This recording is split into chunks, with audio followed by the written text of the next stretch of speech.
Bhagavate Vasudevaya. Om Namo Bhagavate Vasudevaya. Narayanam Namaskritya Naram Chaiva Narottamam Devim Saraswatim Vyasam Tato Jayamudire Nashto Prayeshu Vadreshu Nityam Bhagavata Bhagavati Uttam Shloke Bhaktir Bhavati Naistiki. So continuing with the discussion on Srila Prabhupada Lilamrita by Saswarup Maharaj, Volume 1, A Lifetime in Preparation, Chapter 4, How Shall I Serve You? Srila Bhakti Siddhant was a lifetime brahmachari and was very strict about avoiding association with women. Once Abhay was sitting with his spiritual master when another disciple was present along with his young wife. The wife asked Srila Bhakti Siddhanta if she might speak with him privately. But he replied, no, whatever it is, you can ask here. I cannot see you in private. Abhay was impressed by this. Since Srila Bhakti Siddhanta was in his 60s and the girl could have been his granddaughter, regardless, he would not speak with any woman alone. Srila Bhakti Siddhanta liked to make his disciples into sannyasis. But one day, one of his sannyas disciples was forcibly dragged away by his wife. So he was married, but he joined the ashram and later he took sannyas, but the wife came and forcibly dragged him away. In tears, Srila Bhakti Siddhanta lamented that he was unable to save that soul. Yet he did not speak disparagingly of Krishna-conscious family life.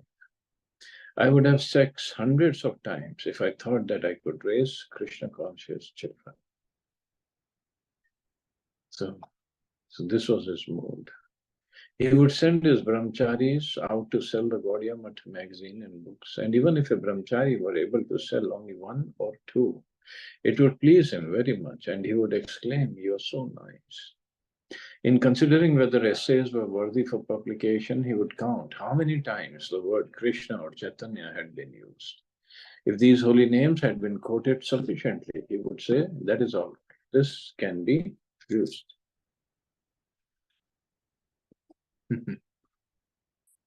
So his point was people who would read, they would read names of Krishna or Chaitanya many times, and that will benefit them. He would say in Bengali, Pranacha jar sehetu prachar. A person must have life to be a preacher. A dead man cannot preach. When some of his preachers who had gone to chant and speak reported that no one had attended the meeting, Srila Bhakti Siddhanta replied, that doesn't matter. The four walls will hear you. That is sufficient. Don't be disappointed. Go on chanting. And in commenting on the fact that some of his disciples had fallen away, he said, some of the soldiers will die. But he did not want his disciples to lead an easygoing life. He once criticized a disciple as being ease-loving, nor should they attempt to practice austerities in seclusion. He would sing a song of his own composition, Mantumi Kisheru Vaishnav. In fact, that is a wonderful song. Mana Shiksha, no, not Mana Shiksha. Vaishnuke. And it has been commented upon by Jayapataka Maharaj. My dear mind, what kind of Vaishnava are you? You are chanting Hare Krishna in a solitary place, imitating the great saints Haridas Thakur and Rupa Goswami. But your meditation is actually to think of women and money. Your mind is filled with such dirty things, so your bhajan is simply cheating. He taught that if a devotee gave up his preaching in the city in favor of solitary meditation, that was a method of cheating by imitating the great saints in hope of getting cheap adoration from others. Therefore, Srila Bhakti Siddhanta never liked to open a branch of Gaudiya Math in a place that was not very much populated. So, population, then it's place for preaching. Abhay went on listening to his spiritual master at every opportunity, but rarely did Abhay put a philosophical inquiry before him. He preferred simply to listen. Srila Prabhupada. I never asked my spiritual master a question except one: how shall I serve you? And that is the most valuable question anyway. Abhay Charan Dey became prominent in the pharmaceutical business. He worked well for Bose's laboratory, and other companies wanted him as their agent. He had hopes of becoming rich.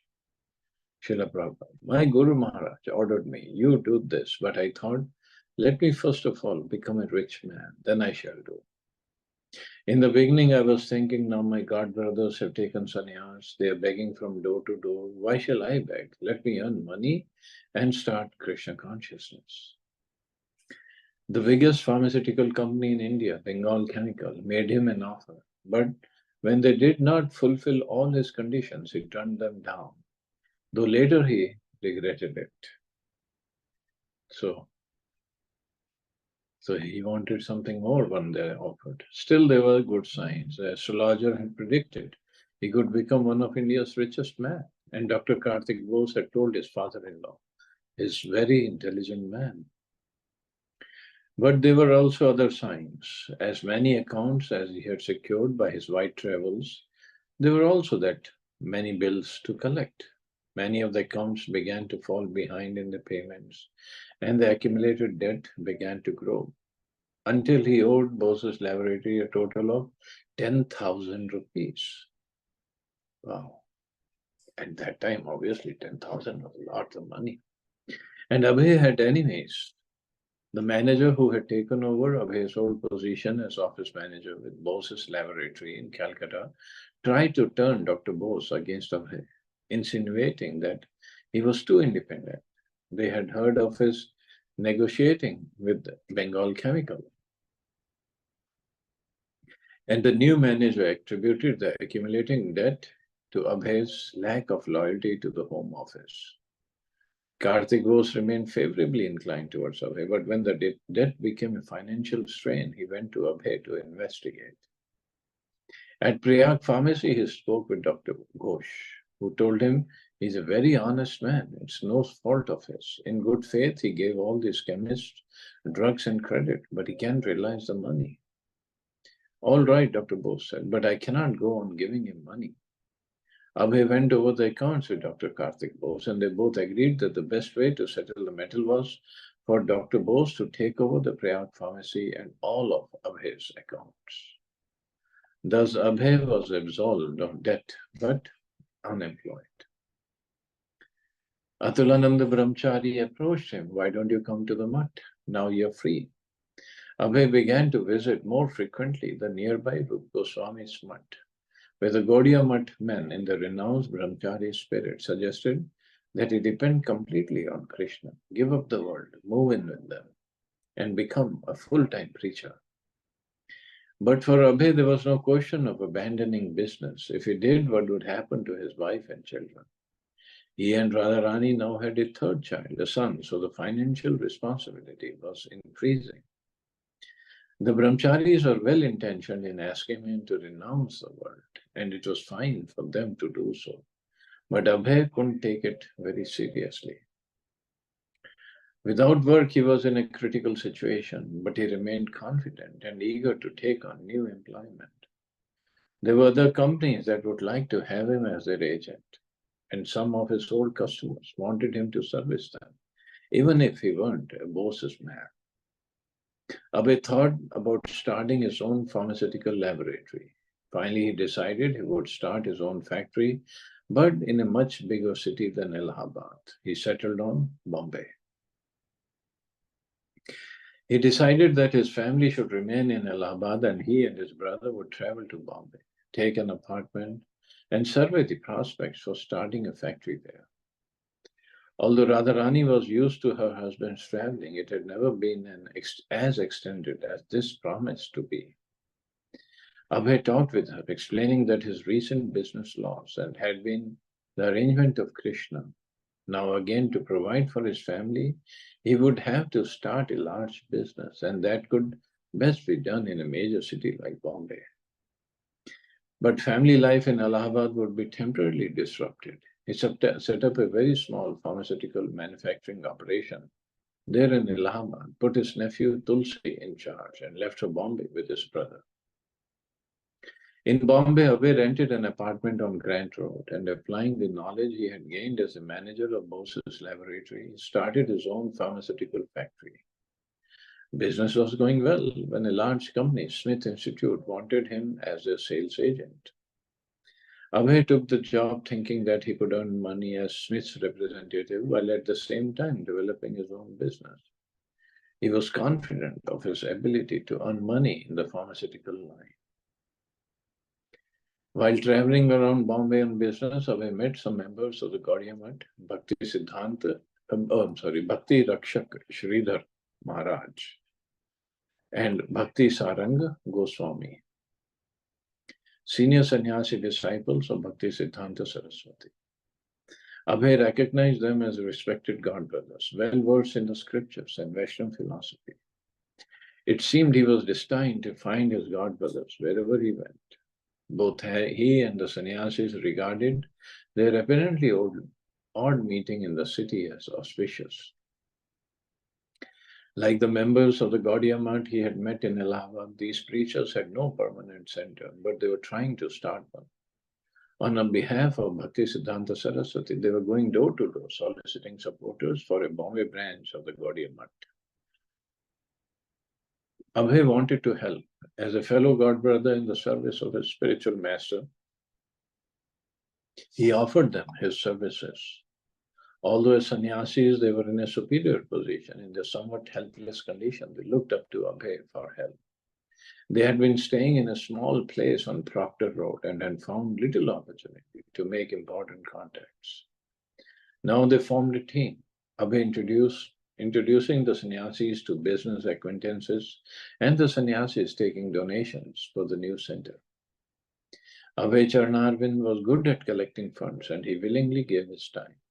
Again, his God brothers began pulling at him to participate fully in Gaudiya Math preaching. Srila Prabhupada, we made a party for collecting alms, Sridhar Maharaj, Goswami Maharaj, and myself. I took them to some of my chemist and doctor friends, and in 2 days we collected 500 rupees. Sridhar Maharaj would speak, I would introduce, and Goswami Maharaj would canvass. So Goswami Maharaj very much appreciated, and he began to speak highly about me. For a Babu, he is so expert. He has got so many friends, and he has collected so much. Why should he not be in charge of our math? Why shouldn't he live with us? Why is he living separately? Abhay visited the Math quarters on Proctor Road, where he joined the devotees in Kirtan and heard them speak from the Bhagavatam. At the sannyasi's request, Abhay took on the responsibility of finding a more suitable place for the Bombay center. Wherever he went in the city, he looked for likely locations, just as he had responsibilities for his wife and family in Allahabad. By dint of his initiation, he was responsibly bound to assist his God brothers. He had to take part in the preaching, but not simply struggle so that he might exist in the world of business competition. But he didn't think he could ever live like the sannyasis. No possessions, no business, sleeping on the bare floor, taking only simple meals.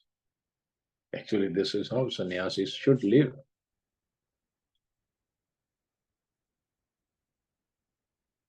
February 25, 1935. It was the 62nd birthday of Srila Bhakti Siddhanta Saraswati. At Jagannath Puri, where Srila Bhakti Siddhanta Saraswati was residing, the devotees observed the day with ceremony. At the small Bombay center, the few disciples planned an evening observance and invited local people. For the occasion, Abhay wrote a poem.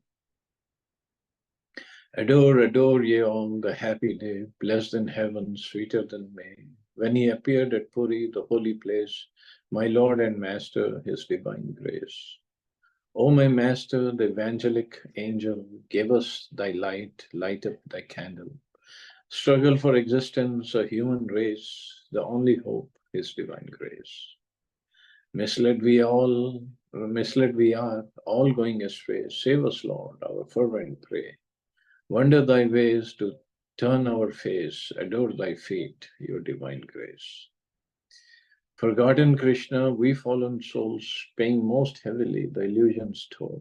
Darkness around all untraced, the only hope, his divine grace. Message of service, thou hast brought a healthier life as Chaitanya wrought. Unknown to all, it's full of grace. That's your gift, your divine grace. Absolute is sentient, thou hast proved. Impersonal calamity, thou hast removed. This gives us a life anew and fresh. Worship thy feet, your divine grace. Had you not come who had told the message of Krishna, forceful and bold, that is your right, you have the mace. Save me a fallen, your divine grace. The line of service, as drawn by you, is pleasing and healthy like morning dew. The oldest of all, but in new dress, miracle done, your divine grace. Abhay Charan Das. We should return Abhay Charan in the past. Abhay also composed a speech which he read before the assembled guests and members of the Gaudiya Math. Although his first language was Bengali, his English was clear and natural. So he wrote that speech. Gentlemen, the offerings of such a homage as has been arranged this evening to the Acharya Dev is not a sectarian concern. Because when we speak of the fundamental principle of Gurudev or Acharya Dev, we speak of something that is of universal application. There has not arisen any question of discriminating my Guru from that of yours or anyone else's. There is only one Guru who appears in an infinity of forms to teach you, me, and all others. The Guru or Acharya Dev, as we learn from the bona fide scriptures, delivers the message of the absolute world. I mean the transcendental abode of the absolute personality where everything non-differentially serves the absolute truth. So like the poem, the speech was personal, but even more than the poem, it was authoritative philosophical preaching. The God brothers were impressed to hear Abhay presenting the Vaishnava philosophy so expertly. How was it possible? Of course, it should not have come as a surprise. He had heard the Vaishnava philosophy from Srila Bhaktisiddhanta Saraswati, just like his God brothers. Why should he not be able to enunciate the teachings of his spiritual master?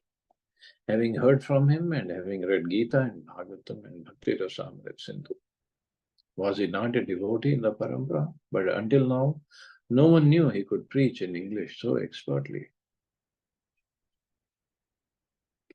So further, Prabhupada had said, therefore, if the absolute truth is one about which we think there is no difference of opinion, the Guru also cannot be two. The Acharya Dev to whom we have assembled tonight to offer humble homage is not the Guru of a sectarian institution or one out of many differing exponents of the truth. On the contrary, he is the Jagat Guru or Guru of all of us. The only difference is that some obey him wholeheartedly, while others do not obey him directly.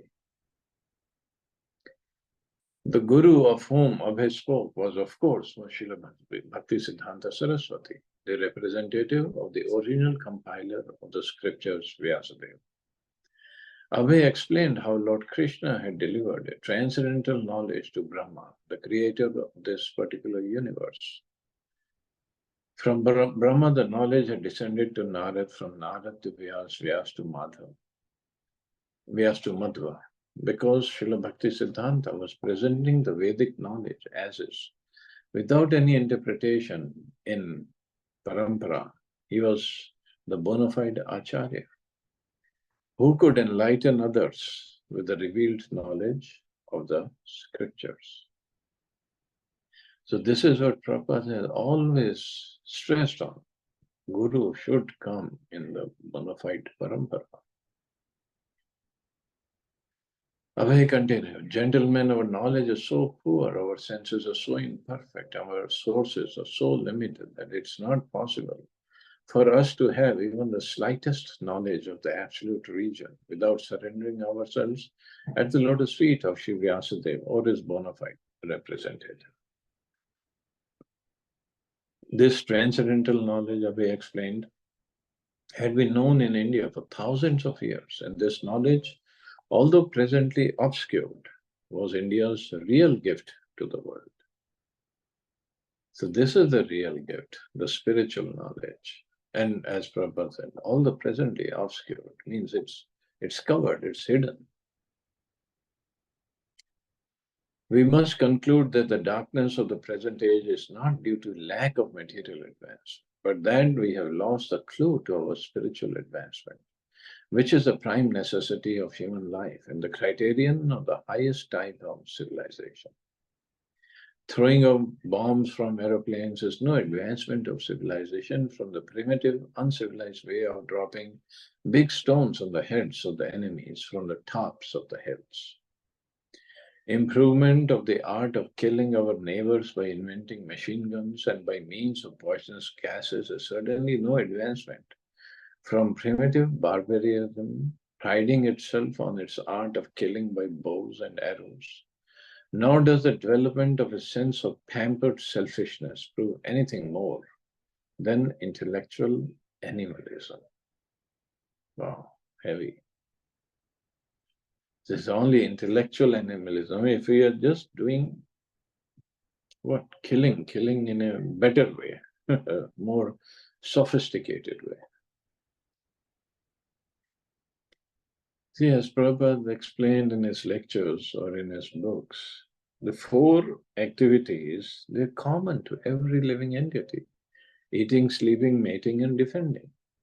So this killing comes in the defending part. Okay, so we have, as human beings, we are more intelligent, so we have devised newer and newer ways of killing. And now more missiles are there, drones are there, or other things. And animals also kill each other. They don't have intelligence, so they just use their paws or teeth to kill somebody else. But activity is still the same. There's nothing spirituality in this.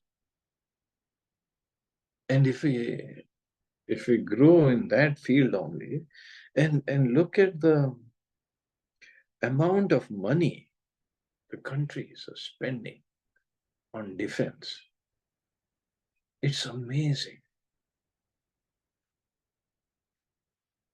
So much of money is being spent in creating new weapons, in maintaining old weapons, and old maintaining bases. Like I work on a base.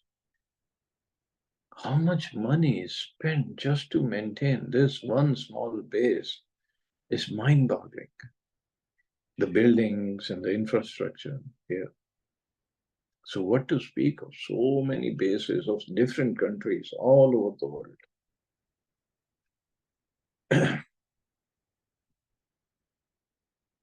And if we think further,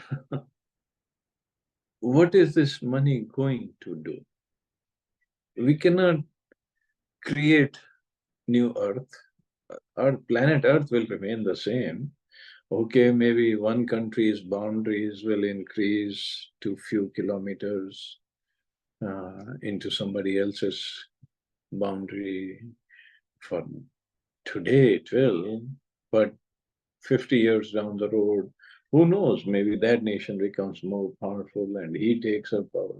This country is land, few kilometers of land, or maybe more kilometers. In the end, what? Nothing. We have fought earlier, and we are still fighting. The future also we fight for something so temporary. It doesn't belong to us to begin with.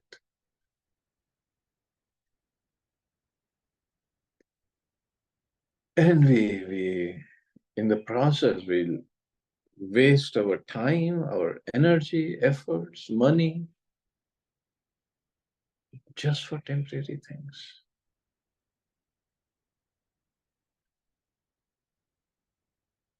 And say, right now, fight going on between Israel and Palestine. No fight going on, it just Israel is beating them up. Anyway, I mean, I'm getting into politics, but the fact is, so the Israeli soldiers and the Palestinians, Israelis are killing the Palestinians, but as we know, soul cannot be killed. So what if that soul from Palestinian body, he takes a birth as Jew in Israel? Next slide. And Israelis take the birth as Palestinian. Next slide. So the settlement of karma will be there. But that's the thing. We waste so much of time, politics, this and that. It doesn't give ultimate benefit anyway. And this is what Prabhupada said. This is what India is supposed to do. Learn ourselves, make spiritual advancement, and preach to others.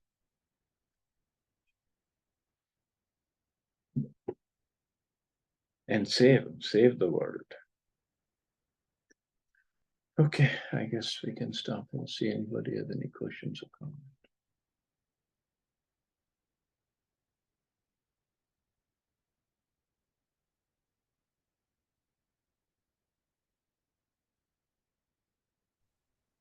Hare Krishna, Prabhuji. Hare Krishna. Prabhuji, probably I've missed that part where you said no, that Srila Prabhupada was on a pharmaceutical business and it was somehow, closed because of the losses and all. So, what was the main reason, Prabhuji, of this complete turmoil? Well, main reason was this is what Krishna wanted, but through some manager and they cheated. Even this business, he's starting in Bombay, but he will lose everything. Some people, managers will cheat him. Okay. Maybe some, and they did some forgery in that auditing part, like that funds or something. Exact details I don't remember, but we'll read that. But previous business in Bombay, the other manager was very envious of his success. Okay. And the clients that he had made by traveling all over, they did not pay their dues. Okay.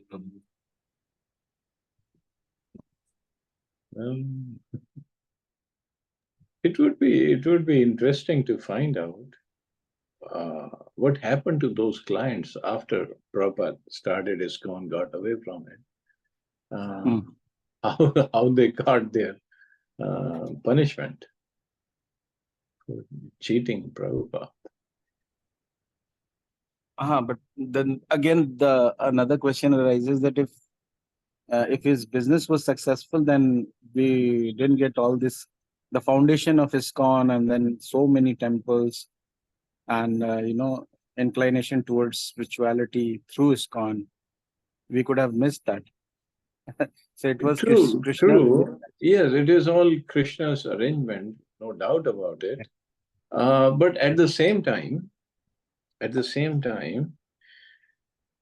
why should I be cheating somebody, even if it's Krishna's arrangement?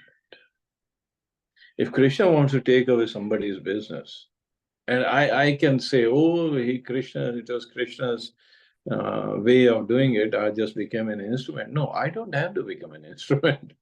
Let Krishna choose somebody else as an instrument. I mean, the businesses who cheated him out of money, the businessmen should have, like, I don't want to cheat anybody.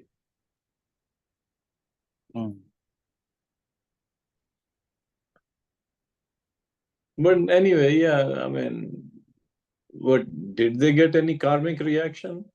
I don't know.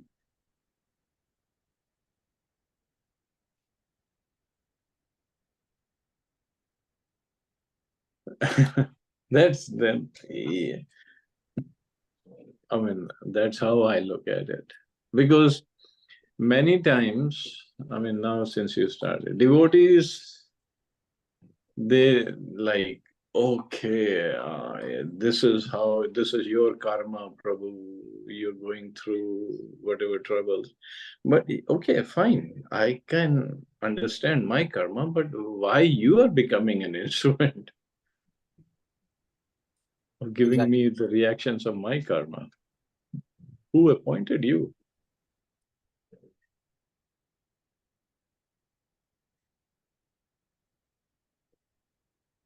That's that is my take on this.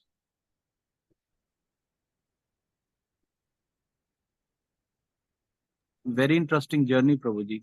Srila Prabhupada, all the way 14 days journey to US and fall sick, and then still so much of.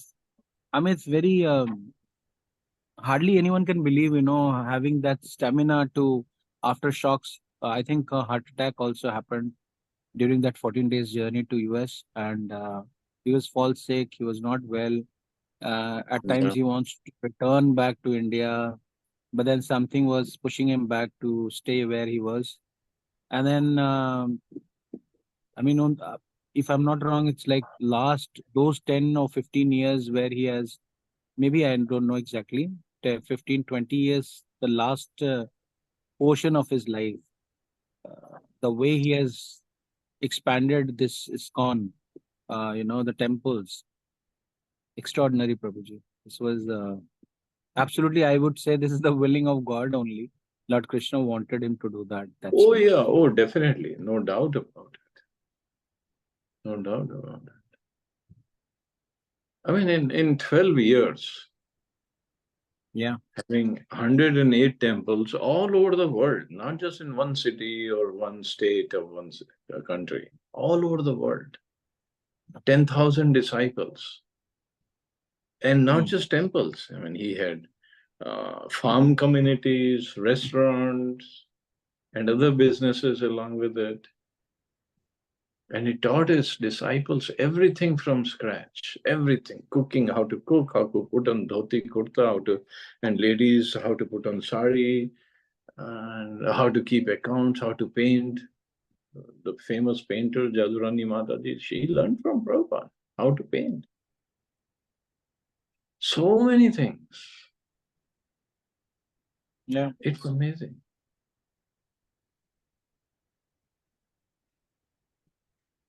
And in Europe, Prabhuji, in Hungary, there was a village, I think, a Vedic village also they have formed, uh, completely on. I don't remember the name of the Guruji, Radha Swami or someone who is actually No, taking care it's of this. Shivaram Swami. Shivaram Swami, yeah, super Prabhuji. I mean, uh, all the houses were made up of mud, and those ancient, houses we had in villages here in India, maybe 3, 4 decades back. The same kind of thing they follow. No, nothing, no technology, nothing at all. Entire thing they built up. I think that is also a kind of boost from Srila Prabhupada, because they are disciple of Srila Prabhupada. That's Mhm. why. Mhm. बहुत कुछ कर गए प्रभु जी श्रीला प्रभुपाद हम लोगों के लिए. अगर just follow करें हम लोग तो then also will become will incline to the spiritual level. बस वही तो है ना, वही अगर पे अटक जाते हैं ना. हाँ. तो एनीवे, और कुछ नहीं, बस चैंटिंग एंड रीडिंग अच्छे से करें, देन एवरीथिंग विल फॉलो. या and Prabhu ji one thing in addition, कल राधा अष्टमी थी तो हम लोग यहाँ अयोध्या में भी काफी सेलिब्रेशन किए. मैं खुद भी था, आई वाज देयर. और राधे कृष्ण जी का अभिषेक भी किया, and then we had a very nice good prasadam, delicious prasadam, and we return back. कुछ लोगों को जाने का भी ऐसा अपॉर्चुनिटी मुझे मिला कि I take them with me. तो और सब भक्तों के साथ वी वर ऑल टुगेदर. तो कुछ कथा भी थोड़ी सुनी राधा जी के ऊपर, हाँ, पास्ट टाइम्स पे। तो अच्छा टाइम गया कल, 2-3 hours we spent there. So that's good. Good, yeah. Yeah, the important thing is preaching should go on. That's most Yeah. important. Thank you, Prabhuji. Okay, brother. Thank you. You all have a safe and wonderful day. Hare Krishna. Jai Srila Prabhupada. Hare Hare Krishna. Krishna.